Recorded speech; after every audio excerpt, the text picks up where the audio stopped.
welcome back to my YouTube channel. Now we will do another unboxing. So we'll have a top 6 must-have, basic must-have when you order cell phone. So let's do this. Okay, let's start with first you have unit, diba? Dapat yung unit. So actually bukas na siya kasi binuksan na siya ni Mickey Chang ng AU. The only super active at so very supportive na staff ng AU na Filipino. So we have here 3 unit. Ayan guys. Ayan.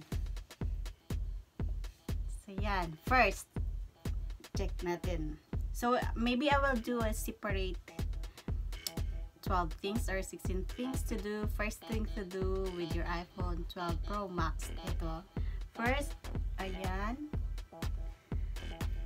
Next is, kailangan meron ka nitong nano SIM card. Ayan, nilagay na siya ni Mickey dyan sa loob para may cellular data tayo. Second, yan. 12 is charger. Ayan, kasi guys, yung iPhone 12 is USB-C na siya, hindi siya yung basic na USB port dati. Para siyang yung katulad sa ano ko, sa MacBook. Ayan, binuksan natin siya.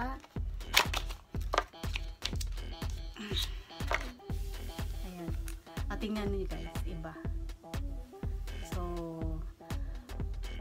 feeling ko yung iba dapat bibilhin to, pero ito sinali na siya ni Mickey Chang. Ayan. And then next is dapat may wire tayo. Ayan, binuksan na yung wire. Ayan, wire. So 1, 2, 3, 4, 5. And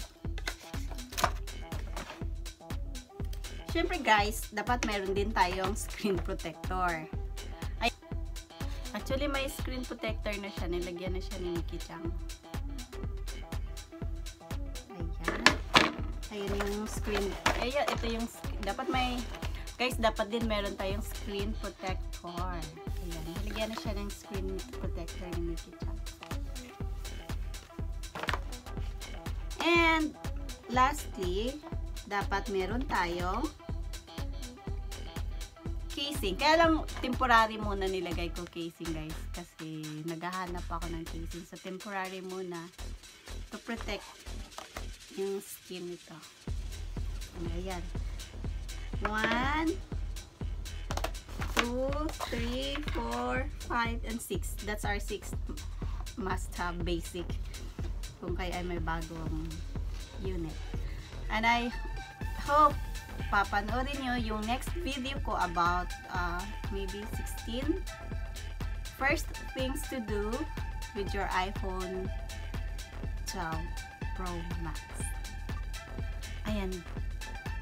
Ayan guys, so that's it. Thank you for watching and hope you enjoyed watching my video. Please don't forget to like, leave a comment down below so I can visit your house. Click all the notification bell so you will be updated kung may bago akong upload. And ano pa ba? Ayun na. Kompleto na lahat. So see you next time. Bye bye.